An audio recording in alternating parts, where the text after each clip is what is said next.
여러분들하고도 인사하시겠습니다. 성도님 하나님께서 함께 하십니다. 이번 지금 계속 신방을 기간 중에 있습니다. 이제 성도님들의 집을 신방하면서 참 감사한 것은 하나님의 은혜 가운데 우리 성도님들이 행복하고 잘 사시는 모습들을 볼 때 얼마나 감사한지 모릅니다. 참 지금 세상이 흉흉하죠. 세상이 흉흉한데 성도님들의 집, 우리 이제 김태선 장로님 집부터 이제 이렇게 쭉 가정부터 이제 쭉 이제 방문해 나가는데 정말 성도님들이 참 감사한 것은 참 많은 축복을 받으셨어요. 그 축복이라는 것은 물질적인 축복뿐만이 아니라 삶에서 누리는 하나님의 은혜의 축복을 받으셨다라는 사실이에요. 할렐루야. 아멘. 그것이 어떻게 물질 축복보다도 더 중요하죠. 하나님 앞에 소망을 두고 하루하루 하나님의 은혜 가운데 살아가시는 모습을 보면서 우리 성도님들의 모습을 보면서 참 감사합니다라는 생각을 하나님 앞에 기도하면서 드렸습니다. 여러분 그렇습니다. 우리의 삶이 살아가면서 우리가 환경을 탓하면서 살아가시면서 내 인생을 불행하다 그러면서 늘 공고한 인생, 피곤한 인생, 짜증나는 그러한 삶을 사시는 분들 또한 계십니다. 뭐 집안이 아무 문제가 없는데 얼굴이 보면 늘 짜증이 섞여 있으신 분들이 있어요. 늘 얼굴이 뭔가 이렇게 막 화가 나 있는 얼굴로 있으신 분들도 있고요. 그런데 뭐 환경과 형편이 알고 있기로는 그다지 좋지 못하신 분들 중에서도 얼굴이 늘 밝고 환하고 기쁨이 넘치는 그러신 분들도 계시다라는 사실이에요. 오늘 우리들에게는 환경이 곧 기쁨의 전부가 아님을 우리가 알 수 있다라는 사실이에요. 마찬가지입니다. 현 시대에 보면은요, 이런 사람들이 있어요. 웃고는 있지만 기쁘지 않고 신앙생활은 하고 있지만 감격은 없고 예배는 드리지만 마음은 메말라 있는 상태. 자, 여러분 이런 분들이 혹시 안 계십니까? 다시 한번 말씀드립니다. 웃고는 있지만 기쁘지 않고 신앙생활은 하고 있지만 감격은 없고 예배는 드리지만 마음은 메말라 있는 상태.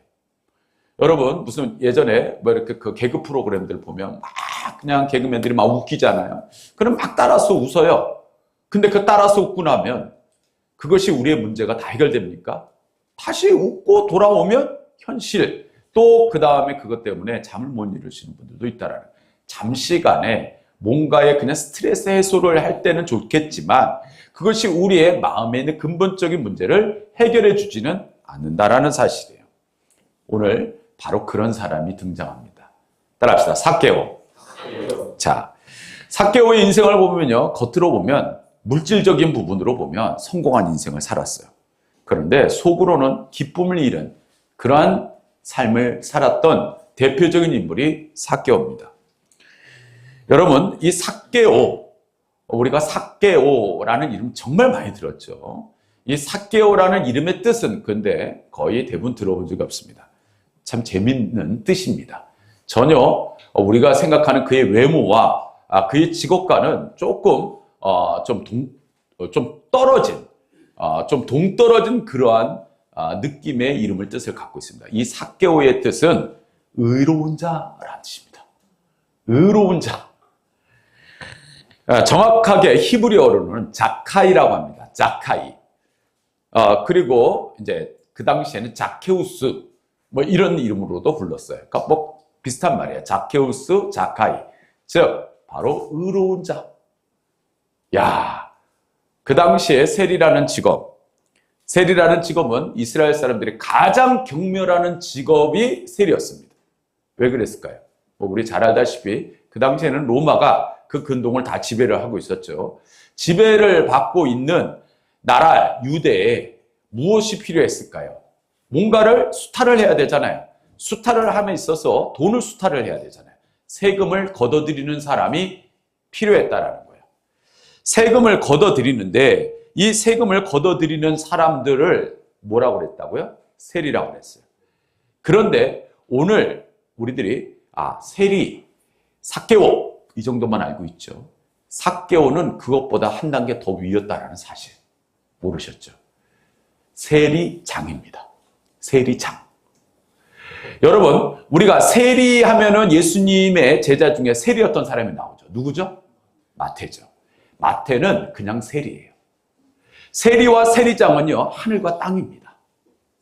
세리장은요, 소위 얘기하면 법인의 대표였어요. 즉, 모든 세리를 뭐 하는 거예요? 관할하는 넘버 원형입니다. 즉, 그의 외모와는 동떨어질 정도로 그는 대단한 권세, 재력가였다는 사람이에요. 이 세리장이었던 이 삭개오, 이름도 의로운 자. 그렇지만 동족들에게는 뭘로 비쳤어요? 그들은요, 동족을 배신한 매국노로 보였다라는 사실이에요. 흡사, 우리나라 일제시대 때 일본 사람들에게 붙어서 그렇게 한국 사람을 괴롭힌 그런 사람들이 얼마나 많았어요. 우리들이 뭐라고 불렀어요? 매국노라고 불렀잖아요. 똑같습니다. 왜 그랬을까요? 이들은 세금을 정상적으로 걷지 않고요. 그 정상적으로 걷지 않는 것을 로마가 묵인해줬어요. 어떤 조약을 맺었느냐? 로마가 너가 세리가 돼. 세리로 내가 너를 세워줄 테니까 네가 마음대로 세금을 걷어. 마음대로 걷되 우리에게는 꼬박꼬박 정확하게 내기만 하면 돼. 이거였어요. 조약이. 자, 그러면 그것을 총괄하는 게 누구였을까요? 세리장이었어요. 세리장. 그러면 이 세리장이 뭐 되는 줄 아십니까? 우리들은요, 단순하게 그냥 세금 계산하고 뭐 이런 것만 하는 줄 아시죠? 아닙니다. 세리장이 조폭노릇도 했어요. 조폭노릇. 가서 세금 안 되면 뭐예요? 로마 군병들 데리고 가서 뭐 하는 거예요? 수탈하고 뺏고 그렇게 하는 역할까지도 했던 인물이 세리장입니다. 일반 세리는 그러한 역할을 하지 않았고 세리장이 그 역할을 했어요. 어떻게 보면 악역 중에 악역이죠. 그렇지만 물질에 관해서는 그 당시에 뭐예요? 가장 많은 돈을 벌던 사람이 세리장이었어요. 말 그대로 돈으로는, 물질로는 뭐예요? 여한이 없었던 인물이 이 세리장이었던 바로 삭개오였다는, 이름과는 전혀 동떨어진 삶을 살고 있었다는 사실이에요. 이 세리장이었던 이 삭개오는요, 어찌됐든 그는 돈을 많이 벌었어요. 아마 그는 그의 외모로 보건대 아마 그런 열등감이 있었을 수도 있잖아요.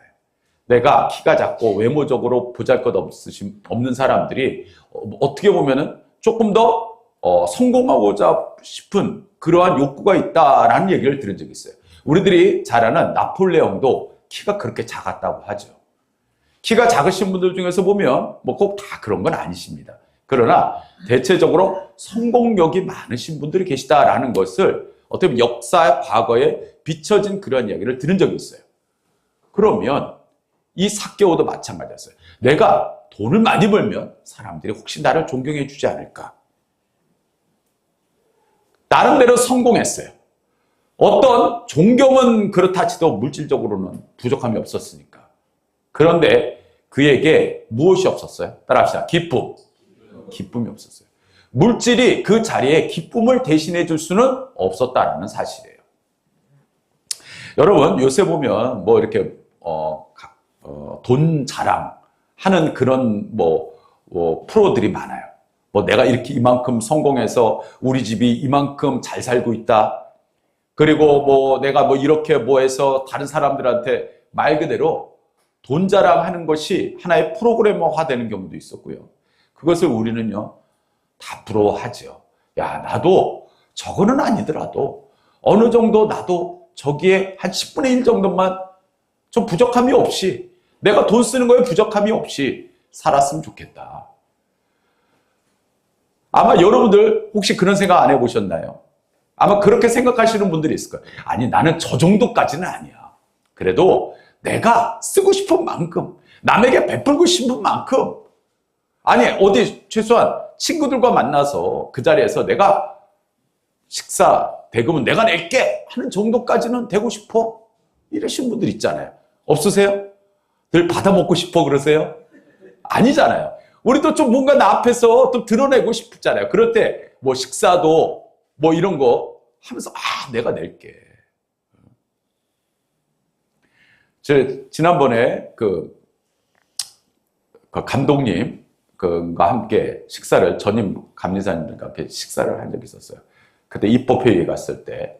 근데 감독님께서 딱 식사를 딱 마치면 딱 하고 뭐부터 내시면 카드를 딱 내세요. 부럽더라고요. 카드를 딱 내세요. 그러면요, 그 옆에 계신 목사님이, 그러니까 친한 목사님이 딱 그럼 가서 또 계산을 하세요. 또 그리고 어딜 딱 가면요, 찻집에 가면요, 딱 하고 카드를 내요. 그러면 연애 총무님이 잽싸게 그걸 받아갖고 들고 가서 또 그걸 계산하세요. 한편으로 그런 생각을 했어요. 자, 우리도 솔직히 그런 마음이 있잖아요. 그런 여한이 없으면 좋겠다. 그런데 한번 생각해 보세요. 그것이 우리에게 완벽하게 우리의 마음에 있는 갈증, 그 갈증을 해소해 주지는 않을 거라는 사실이에요. 그러면 이 세상에 있는 모든 부자들이 모든 것을 가지고 누리고 있는 사람들이 다 행복하다고 말할 수 있겠냔 말이에요. 요새 전쟁이 일어나서 두바이 시끄럽죠. 두바이가 요새 유명해진 것은 전쟁보다 더 일찍 전에 유명해졌죠. 뭘로 유명해졌어요? 두쫀드. 두바이 쫀드 쿠키. 그걸로 유명해졌죠. 근데 두바이 사람들은 모릅니다. 그 두바이에서 나온 게 아니라며요. 저는 참고로 한 번도 안 먹어봤어요. 맛있나요? 뭐 하나에 막 10,000원이 넘어가더군요. 어찌됐든 간에 우리들이 그렇게 뭐 두바이라는 데서 사는 사람들이 그렇게 부자들이 많다며요. 그러면 두바이에서 사는 사람 중에서 거지도요 부자랍니다. 세상에 두바이에 사는 거지들은요 하루 버는 금액이 700만 원, 800만 원을 번대요. 우리나라 돈으로. 여러분, 우리 생각했을 때 그러한 부와 명예, 어떤 그런 것들이 우리의 모든 것을 완벽하게 채워줄 것이라고 착각할 수가 있다라는 것이에요. 그러나 오늘 말씀에는 그렇게 이야기하지 않고 있다라는 거예요. 우리들이 살아가면서 우리의 내면은 우리들 스스로가 뭔가를 채워야 된다라는 강박증을 가지고 살아갑니다.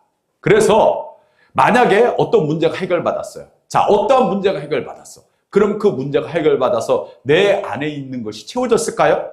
아니에요. 내가 어느 날 좋은 집을 사고 좋은 자동차를 사고 내가 문제가 해결되고 자, 그럼 그것으로 끝납니까? 사람은 그런 사람들이 없어요. 제가 알고 있는 선에선 만족이야 라고 입으로만 이야기하지 그 다음날 눈 깨고 나면 또 부족합니다. 마구 채우려고 그래요. 마구 채우려 하는데 그것이 만약에 채워지지 않으면 다른 거라도 채워요. 어디 가서? 다이소에 가서. 직접 사지는 못하니까 싼 거라도 사서라도 그냥 막 채워요. 다이소가 왜 인기가 많습니까? 쉽고 빨리 살 수 있잖아요. 그리고 쉽게 버릴 수 있잖아. 다이소가 요새 그래서 인기가 많은 거라며요.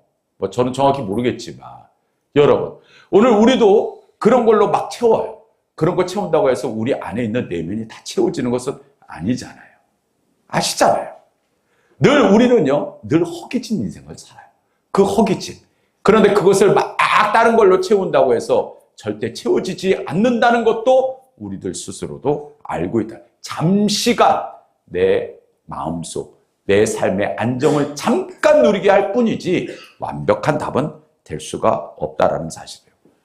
여러분, 성경에서 가장 나오는 부자 누구죠? 솔로몬이죠. 솔로몬이 쓴 전도서, 그 전도서에 이런 말이 나오죠. 우리가 너무나 잘 아는 바로 헛되고 헛되며 헛되고 헛되니 모든 것이 헛되도다. 이 말을 솔로몬이 언제 썼을까요? 젊을 때 쓴 게 아니에요. 나이 들어서 뭐래요? 내 삶을 돌아보니 헛되고 헛되고 헛되다. 그런데 이 말년에 이 솔로몬이 젊었을 때의 솔로몬과는 다릅니다. 어떤 게 다른지 아세요? 말년의 솔로몬은요, 사실 이방신을 섬기는 그런 아내들을 많이 데리고 살다 보니까 이방신을 섬기는 그러한 변질된 모습이 보여요. 그러면서 변질된 그의 모습 속에서 뭐가 생겼어요? 헛되고 헛된 삶을 내가 살았구나, 공허한 삶이다라고 고백하고 있다라는 거예요. 우리들은요, 말씀을 이렇게 읽으면서, 말씀 묵상하면서 왜 그랬을까? 지금 솔로몬은 그래, 돌아보니 다 헛된 거예요. 가장 중요한 것은 그 핵심을 뭐가 없다라는 거예요. 삶의 기쁨이 없다라는 거예요. 오늘 우리들이 삶의 기쁨이 없다라는 것에서 오늘 말씀의 가장 핵심 포인트가 있어요. 따라합시다. 관계예요. 여러분, 삶의 관계가 단절되신 분들이 많아요. 여러분, 혹시나 여러분들이 프로 중에서 나는 자연인입니다. 나는 자연인이단가요? 그거 보시는 분들 계시죠? 근데 한편으로 그거 부러워하시는 분들 계신가요? 있으시면, 내가 그만큼 세상과 단절하는 게 행복하구나. 왜요? 그거는요, 내가 사람들과의 관계를 통하여 오히려 고통스럽기 때문이에요. 그런데 한번 생각해 보세요. 사람들은 어떻게 살아야 돼요? 관계를 맺고 사는 게 정상입니다. 자, 우리가 잘 아는 한문의 사람인자. 그 사람인자만 보더라도 두 가지의 획이 서로 기대고 있잖아요. 관계 속에서 살아가는 게 인간이에요. 예전에 그 무인도에서 한 사람이 조난당해서 있었던 캐스트어웨이인가요? 그 영화에서도 보면은 그 조난당한 사람이 가장 힘든 게 먹는 것이 없어서, 그 다음에 뭔가 부족해서가 아니었어요. 가장 힘든 게 뭐였어요? 사람이 없어서였어요. 오죽했으면은 찢어진 배구공에다가 거기다가 사람 얼굴 형상으로 만들었고 심지어 머리카락까지 심었잖아요. 그리고 그 영화의 핵심이 그거였어요. 나중에 그 배구공이 바닷물에 흘러 떠내려갈 때 그 주인공이 얼마나 고통스러워하는지 거기서 보여줍니다. 그 영화에서. 그 영화의 핵심은요, 관계예요. 관계가 없다. 우리들은요, 사람이 싫어, 도망가 라고 하지만 인간은 결국은 관계 속에서 살아가는 게 인간이에요. 마찬가지. 하나님께서 우리를 창조하시고 이 땅에 살게 하시는 가장 중요한 핵심도 따라합시다. 하나님과의 관계. 그 하나님과의 관계가 무너지기 시작하면 신앙생활도 고통스러워지는 거예요. 하나님과의 관계가 형성이 되어 있지 않으면 삶이 허무해지는 거거든요. 결국 내가 삶의 어떤 부분에서 뭔가 부족함을 느낀다. 그 부족함을 느끼는 것은 하나님과의 관계가 무너지기 시작하고 있다는 증거입니다. 그래요.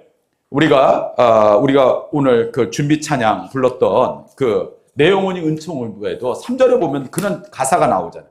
높은 산이 거친 들이 초막이나 궁궐이나 내 주 예수 모신 곳이 그 어디나 하늘나라. 예전에는요, 참 어렵고 힘들게 살았어요. 이 찬양을 부르면요, 다 공감했어요. 왜? 다 못 살았기 때문에. 다 어렵게 사는 사람들이 더 많았잖아요. 요새 이 찬양 부르면요, 마음이 안 와닿아요. 다 아파트에 살고 있고, 먹는 것 때문에 힘듭니까? 너무 먹어서 살 빼려고 서로 인사가 너 몇 킬로 뺐어. 이거예요, 요새 인사. 안 그렇습니까? 그렇잖아요. 얼굴 보자마자 얼굴이 좋아졌어 그러면요, 기분 나빠요. 나 살쪘다고 그러는구나. 넌 얼마나 빠졌니? 속으로 그렇잖아요. 그런데 왜 이렇게 슬림해졌어? 그러면요, 기분이 좋아져요.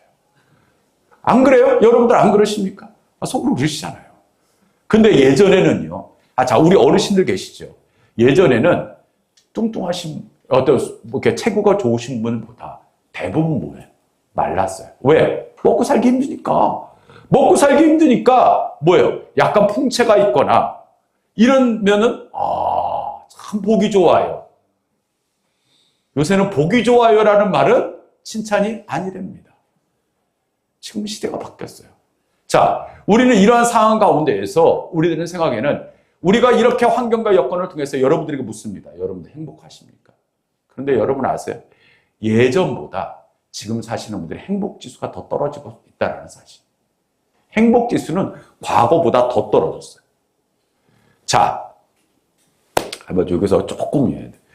예전에 보면요, 뭐 1988인가 무슨 그런 드라마들이 유행한 적이 있었죠. 그 드라마의 핵심이 뭔지 아십니까? 제가 그 드라마를 보면서 뭐 다 보진 않았어요. 근데 그 영화에도 굉장히 중요한 주제가 있었다는 거. 눈치채신 분들 뭘까요? 관계입니다. 관계. 예전에는요, 동네 방네 뭐예요?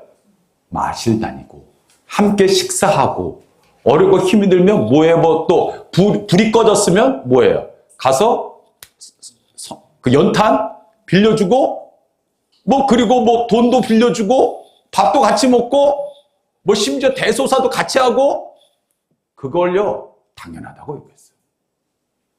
자, 여러분들은 옆집에 누가 사시는지 아십니까? 요새는요 자칫 잘못하면 큰일 납니다. 차라리 모르는 게 뭐예요? 약이에요. 지금 현 시대를 살고 있는 사람들은요 관계가 다 무너졌어요. 관계를 안 맺으려고 그래요. 왜? 내가 불편하니까. 관계를 끊고 사는 게 오히려 행복한 것 같아요. 그런데 사람은 관계를 떠나서 살아갈 수 없듯이 마찬가지로 하나님과 우리와의 관계가 무너지면 결국 내 내면도 무너질 수밖에 없다라는 사실이에요. 할렐루야. 자, 오늘 여러분들이 신앙생활이 공고하고 기도가 안 나오고 말씀이 안 들리고 예배가 힘들면 하나님과의 관계가 무너져 있다는 증거입니다. 오늘 우리들은요 바로 이런 삶 가운데에서 우리 가운데 기쁨이 채워지지 못한다. 그것을 자꾸 외적인 요소에 찾으려고 하지 마세요. 바로 오늘 이 삭개오는 그러한 가운데 누구를 만나냐? 바로 예수님을 만나게 된다는 사실이에요. 우리 본문 말씀 19장 3절에서부터 6절 말씀, 우리 6절까지 우리 다시 한번 읽도록 하겠습니다. 시작. 그가 예수께서 어떠한 사람인가요? 보고자 하되 기가 작고 사람이 많아 할 수 없어 앞으로 달려가서 보기 위하여 돌무화과 나무에 올라가니 이는 예수께서 거리로 지나가시게 되미라. 예수께서 그곳에 이르사 쳐다보시고 이르시되 삭개오야 속히 내려오라. 내가 오늘 내 집에 유하였다 하겠다 하시니 급히 내려와 즐거워하며 영접하거늘. 오늘 이 말씀해 보면 삭개오가 돌무화과 나무로 올라갑니다. 제가 예전에 여리고를 지나간 적이 있습니다. 지금도 우리들은 예전에는 이게 뽕나무로 알고 있었는데 예전 주일학교 찬양에 보면 나무 위로 올라갔어요. 근데 어느 날부터 돌무화과 나무라고 바뀌었어요. 우리들 생각할 때 그러면 예전에 뽕나무는 틀렸나? 뽕나무도 맞고 돌무화과 나무도 맞습니다. 왜 그러냐면 이 돌무화과는 뽕나무과입니다. 뽕나무과에 해당되는 게 돌무화과인데 재밌는 거는 열매가 무화과와 비슷합니다. 무화과보다 조금 작아요. 맛은 그다지 없어요. 대신 열매가 많이 맺히고요.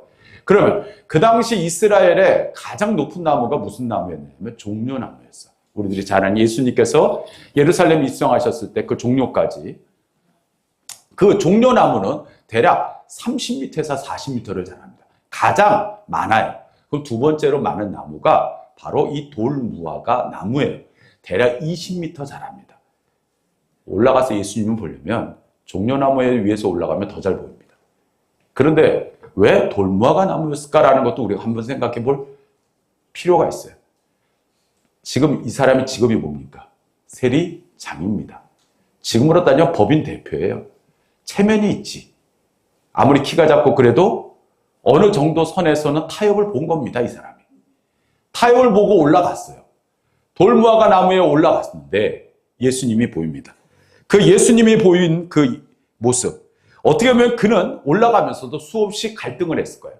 야, 내가 이렇게 해야 돼. 내가 꼭 이렇게 해서라도 예수님을 봐야 되냔 말이야. 궁금은 하죠. 호기심은 생기죠? 그가 문제 해결을 받고자 하고자 하는 마음보다 중요한 것은 뭐가 있었어요? 호기심입니다. 그 호기심을 가지고 그는 올라가는 과정 속에서 내려놓는 결단이 필요했다라는 거예요. 내려놓는 그러한 결단이 없었으면 그러한 일을 벌일 수가 없어요. 여러분, 신앙생활을 하는 데 있어서 가장 큰 걸림돌이 뭔지 아십니까? 내려놓음입니다. 예수님을 믿으면요, 시간부터 내려놔야 되죠. 예수님을 믿으면요, 심지어 물질의 부분도 어느 정도 내려놔야 돼요. 내 모든 것 속에서 내려놓음이 없이 신앙생활을 한다? 거짓말입니다. 내 시간을, 내 황금과 같은 시간, 내 황금과 같은 황금이 아니라 내가 가장 귀하게 여기는 물질, 내 모든 것들을 갖다가 다 내려놓고 신앙생활을 하는 거죠. 그게 안 되면 사실 신앙생활 하기가 어렵습니다. 왜? 이것저것 다 따지고 들면 예배 드리기도 어렵고 기도하기는 더 어렵고 하나님 앞에 마음을 쏟기는 결국 어렵습니다. 모든 것에 하나님 앞에 나아가는 과정 속에서는 우리가 내려놓음이라는 과정을 꼭 통과해야 된다는 사실이에요. 그러면 뭐가 돼야 돼요? 따라합시다. 낮아질 수 있어야 돼요. 내가 뭔가 목에다 뻣뻣하게 힘주고, 자, 우리가 이제 조금 있으면은 선거철이 돌아오잖아요. 그러면 이 선거철 되면은 국회의원 나오시는 분들이 하는 게 있어요. 뭘까요? 교회들마다. 어떤 교회들? 대형 교회들. 작은 교회는 오지도 않습니다. 다행이에요. 우리 교회 안 와서. 참 감사하게 여기고 있어요. 대형 교회들 가갖고 뭐예요? 자, 누가 오셨습니다 하면 인사하고, 대통령 나오는 분들도 그렇게 가서 인사하잖아요. 뭐 해달라고? 표 찍어달라고. 그리고서는 교회 나옵니까? 안 가요. 여러분, 왜 그럴까요? 뭔가 자기가 높아지려고 하고 드러내려고 하고, 그것이 내가 그러한 위치에 있으니 내가 어떠한 위치 속에서 그 정도의 대접받을 권리가 있다고 생각합니다. 그런데 한번 생각해 보세요. 예수님께서 그런 권리 따지고서 십자가에 매달리셨어요? 이것저것 다 따지고 세리들과 그리고 어떻게 보면 낮은 자들과 식사를 하셨을까요? 예수님의 직업을 한번 따져볼까요? 랍비입니다. 내가 누누이 말씀드리듯이 랍비는 그 당시에 모든 사람들에게 존경을 받는 사람들이었어요. 감히 어떻게 몸 파는 여자들, 또 그 다음에 매국노들, 이런 사람들과 밥을 먹어요? 이거는요, 돌 맞아 죽을 일입니다. 그런데 예수님은 그 일을 행했어요. 뭐 했어요? 따라합시다. 낮아지는 모습을 보여줬어요. 내가 낮아지지 않고는 성도들과 함께 할 수가 없어요. 예전에 교회들이 보면은요, 이 강대상이 높은 교회들이 예전에 많았어요. 그죠? 물론 잘 보이기 위해서라는 것도 있지만 요새 교회들의 특징이 또 하나 있어요. 뭐예요? 많이 낮아졌고, 그래요. 물론 이제 공연장 형식으로 교회들을 많이 또 새로 짓는 교회들은 그런 식의 시스템을 갖지만 저는 그게 맞다고 생각해요. 하나님 앞에 나아가는 목회자도 마찬가지로 성도의 위치에서 생각하고 성도의 위치에서 바라보고 살아야 돼요. 그런데 그 위에서 딱 하고서 무슨 그겁니까? 대통령도 그런 마음을 가져서는 안 되죠. 황제입니까? 그거 아니거든요. 하나님께 받은 그러한 위치는 내려놓고 숙이고 들어갈 때 하나님께서 그래, 너가 낮고자 하느냐? 내가 높여주리라. 할렐루야. 하나님의 백성들은, 주님의 자녀들은 바로 그러한 모습들이 필요하다는 거예요. 우리 다 같이 성경 말씀 한번 찾아보겠습니다. 시편 51편 12절. 시편 51편 12절. 840페이지 구약성경.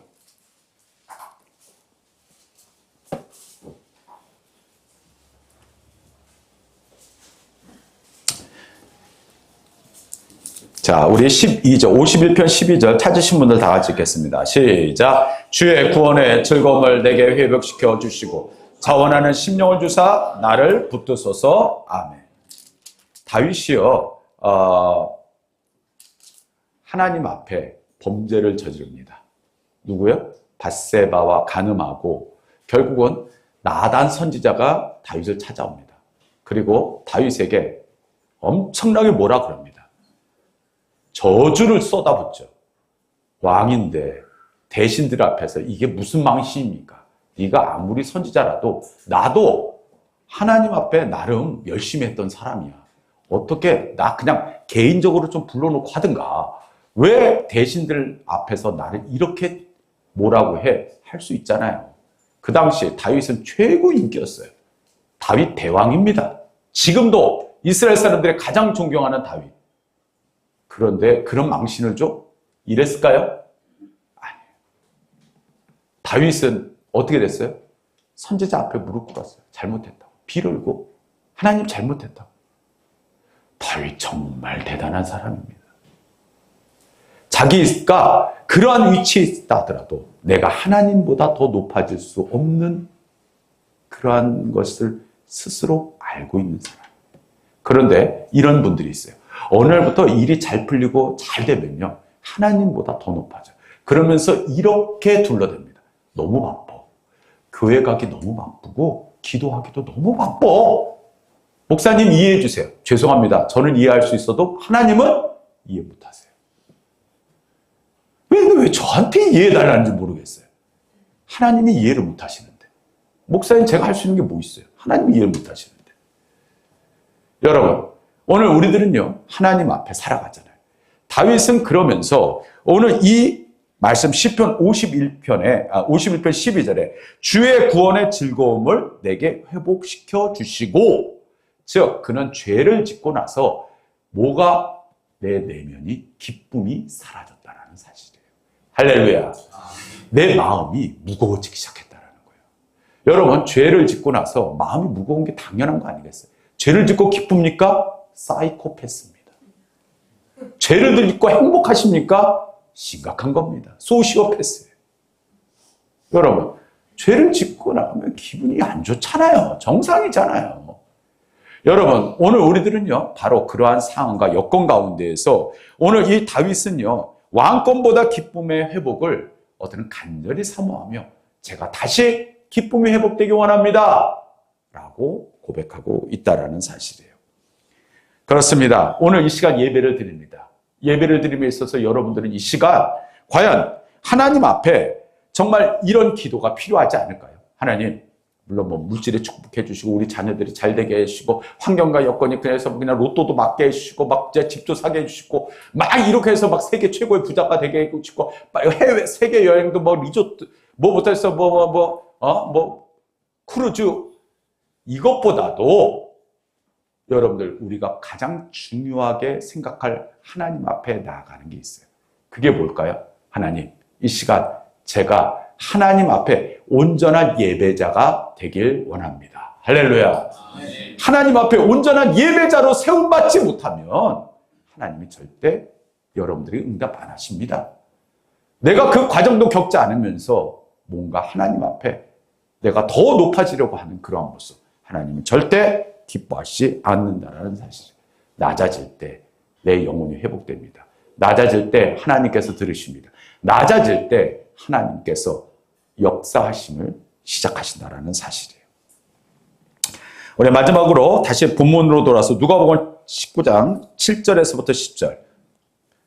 우리 본문 말씀 7절에서부터 10절 다 같이 읽도록 하겠습니다. 시작. 무사람이 보고 수군거려 이르되 저가 주인의 집에 유하로 들어갔도다 하더라.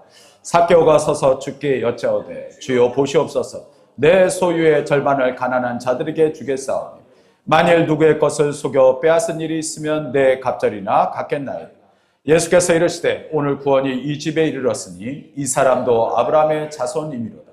인자가 온 것은 잃어버린 자를 찾아 구원하려 함이니라. 아멘. 자, 예수님을 그가 모시고자 하는 마음이 있었을까요? 저는 오늘 이 말씀 묵상하면 그런 마음은 없었던 것 같아요. 중요한 것은 예수님이 먼저 삭개오를 알아봤다라는 사실이에요. 자, 삭개오를 예수님이 먼저 알아봤다. 무엇을? 예수님은 관심이 있었다라는 거예요. 삭개오보다도 수많은 무리들에게 둘러싸이신 그 예수님은 누구에게? 물론 그 많은 무리들에게도 관심이 있으셨겠지만 누구에게? 삭개오에게 관심이 있었다라는 거예요. 뭐 여기에다가 명찰로 나는 삭개오 이렇게 붙이고 다니지는 않았을 거 아니에요.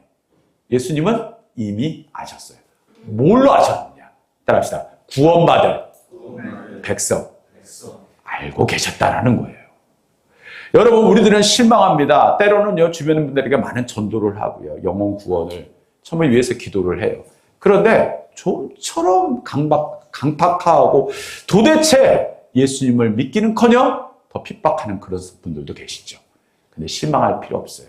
예수님은요, 그러한 자들도 구원받을 백성은 반드시 구원케 하시는 예수님이신 줄 믿습니다. 오늘 이 삭개오는 그럽니다. 직업을 보세요. 그 당시 이스라엘 사람들이 가장 경멸하던 직업이었어요. 외모를 보세요. 볼품이 없어요. 그러한 사람이 어디에요? 나무 위에 올라갔어요. 죄송한 이야기지만 어떻게 보면요, 꼭 외모를 비하했다기보다도 어떻게 보면 흡사 동물이 올라가서 거기에 이렇게 있는 모습일수록 그냥 우스꽝스러운 모습으로 보여줄 수 있어요. 왜요? 삭개오는 키가 작다 했으니까. 그러면 많은 사람들은요, 비웃고 에이, 이럴 수도 있잖아요. 그런데 예수님은 그렇게 생각하지 않았어요. 뭐예요? 자기의 모든 것을 내려놓고 나를 보기를 원한다. 근데 그 나를 보기를 원하는 곳에서 바로 무엇이? 하나님의 구원의 축복이 너에게 임했음을 너에게 가르쳐 주겠다라는 거예요. 여러분, 그렇습니다. 오늘 우리들은요, 삭개오의 삶이 바뀝니다. 중요한 것은요, 여러분, 예배가 강요는 아니거든요. 직장은 강요죠. 왜? 먹고 살기 위해서 필요하니까. 그러나 예배를 드림에 있어서 오늘 우리도 마찬가지예요. 하나님 앞에 나와서 하나님께서 주신 은혜 가운데 살아갈 때는요, 내 모든 것이 행복해요. 예배 드림이 나에게 행복이거든요. 그리고요, 그 당시에 하나님을 믿는 것 중에서 율법이 굉장히 중요했죠. 율법이라는 게 억지로 지키면 행복하다. 그게 아니에요. 율법의 가장 기본은요, 하나님의 사랑이거든요. 그 하나님의 사랑 가운데 무엇의 열매가 맺게 되느냐. 따라합시다. 기쁨의 열매. 기쁨의 열매가 맺어지게 되어 있다는 사실이에요. 여러분, 그렇습니다. 내 이름을 아시는 예수님. 내가 나를 알기 전에 예수님은 이미 우리 어머니의 뱃속에서부터 나를 알고 계시다는 사실이에요. 하나님은 바로 예수님을 이 땅에 보내셔서 제자들을 삼게 하셨죠. 그때 예수님께서 베드로를 뭐라고 그러셨어요? 요한의 아들 시몬아. 베드로를 부르셨어요. 예수님께서는 여러분들보다도 여러분들을 더 잘 알고 계신다라는 사실이에요. 그렇습니다. 성경에 보면요, 처음부터 대단했던 사람 없죠. 모세도 그렇고 기드온도 그렇고 여기는 베드로도 그렇고 사도 바울은 조금 다르겠죠. 그러나 대부분 성경에 나오시는 분들은 시작부터가 대단했던 사람도 아니었어요. 우리들이 잘 아는 아브라함도 사실은 그다지 썩 좋은 그런 직업 배경을 가지고 있었던 사람은 아니었다라는 거예요. 그런데 핵심은 누굴 만났어요? 따라합시다. 하나님. 하나님을 만나는 과정 속에서 내 모든 것이 회복되고 치유되어졌다라는 사실이거든요. 오늘 이 시간 이 예배도 마찬가지예요. 예배를 왜 드리십니까? 구원의 기쁨을 회복하고 그리고 삶에서 기쁨을 회복하고 소망 가운데 살아가는 기쁨을 회복하고 할렐루야. 그렇습니다. 제가 은혜를 충만하게 늘 받으면서 느끼는 것은 내 안에 내면이 회복될 때 기쁨이 회복되더라는 사실이에요. 할렐루야. 오늘 그렇습니다. 세리마태가 예수님을 만났어요. 세리마태가 예수님을 만나고 한 행위가 뭔지 아십니까? 우리들은 그냥 마태가 예수님을 만났다라고 생각하죠. 마태가 예수님을 만나고 한 게 있어요. 그게 뭐냐? 동네 사람들을 모아서 뭐였어요? 잔치를 벌였어요. 왜? 너무 기쁘니까. 예수님을 만나고 너무 기쁘니까 잔치를 벌였어요. 그리고 나서 뒤도 안 돌아보고 예수님을 따라 제자가 되었다는 사실이에요. 할렐루야. 오늘 그렇습니다. 예수님을 만난 사람들, 그 사람들은요, 기쁨이 회복이 되게 되어졌다는 사실이에요. 사도 바울도 예수님을 만나기 전이 어떻게 보면 더 물질적으로 또는 환경적으로 더 행복했을 수 있어요. 그러나 예수님을 만나고 날마다 언제 죽을지 몰라요. 복음을 전하는 거, 그거 고통스러웠을까요? 아니에요. 그는요, 심지어 내가 과거의 것이 나에게는 흡사 배설물로 여겨졌다라고 했어요. 여러분, 예수님을 만나고 나서 내 과거의 영화, 그 명예, 그거 다 쓸모없었더라 고백하고 있는 거예요. 여러분, 오늘 우리들은요, 기쁨의 근원은 환경이 아니라 뭐예요? 예수님이 나와 함께 하시고 예수님께서 날 구원하신 확신으로부터 시작되는 줄 믿습니다. 오늘 9절에 보면 오늘 구원이 이 집에 이르렀으니 이 사람도 아브라함의 자손이로다. 이 집에 뭐예요? 하나님께서 부르신 믿음의 후손으로 그가 세움을 받았다. 누굴 만나서? 예수님을 만나서. 심지어 그는요, 뭐라고 이야기합니까? 가장 중요한 열매를 맺는 고백을 합니다. 뭐라고 그래요? 내가 가지고 있는 거 중에서 혹시나 착복한 것 있으면 뭐예요? 다시 돌려주겠다. 몇 배나? 4배나. 그러면서 물론 뭐 그래. 아이 뭐 이 가진 사람들이 뭐 그렇게 할 수 있겠지. 여러분 그거 아시나요? 가질수록 남한테 더 인색하다라는 거. 그런 분들 계세요. 가질수록 하나 가지면요 둘 가지고 네 가지고 싶은 게 사람의 마음이에요. 차라리 없으면 이렇게 생각한다고 생각하시는 게 정상이에요. 그런데 오늘 이 누구야? 삭개오는 예수님 만나고 뭐예요? 그 물질에 그런 것도 내려놓는 그러한 멋진 모습을 보여주었다라는 거예요. 예수님을 만나면 필연적으로 동반되는 게 있어요. 따라합시다. 삶의 열매. 죄송하지만 예수님을 만나고서 아직도 물질의 그냥 욕망과 그 욕구에 몸부림친다. 이것 또한 심각한 문제가 아닐 수가 없더라는 거예요. 그러면 그것은 아직까지 온전히 예수님 앞에 내가 내려놓고 예수님과 동행하지 못한다는 증거일 수도 있다는 사실이에요. 물론 삶의 열정은 좋아요. 그러나 그것이 예수님보다 더 크게 느껴진다? 그건 굉장히 심각한 신앙의 문제가 아닐 수가 없다는 사실이에요. 그렇습니다. 오늘도 기쁨의 근원이 되시는 주님과 함께합니다. 우리가 나눌 때 행복하다는 이야기 하지 않습니까? 예수님을 만난 이 삭개오는 그것이 회복되었다라는 사실이에요. 교회가 무엇하는 곳입니까? 나누는 곳입니다. 교회는 내 거 하는 곳이 아니야. 네 거 하는 게 교회지. 오늘 주님 앞에 바로 구원이 이 집에 이르는 것. 오늘도 우리가 주님 앞에 구원받은 백성으로 살아갑니다. 그러면 그 구원받은 백성으로 살아감에 있어서 또 한 가지 우리가 마지막으로 중요하게 생각하며 살아가야 될 것은 따라합시다. 구원의 확신. 즉 잃어버린 자를 찾아 구원하려 합니다. 예수님께서 내가 이 땅에 온 거 구원자로 이 땅에 구원받을 백성을 찾으러 오셨다는 사실이에요. 여러분 오늘도 저와 여러분들이 구원받을 백성으로 주님 앞에 나왔습니다. 그럴 때 우리가 난 구원받았구나. 내 안에 주님과 동행하는구나. 기쁘다. 할렐루야. 아멘. 이것이 우리의 영과 삶의 중심이 돼서 날마다 주님의 은혜 가운데 살아가시는 주님의 귀한 자녀들이 되시기를 주님의 이름으로 축원합니다. 우리 찬양하시고 기도하겠습니다.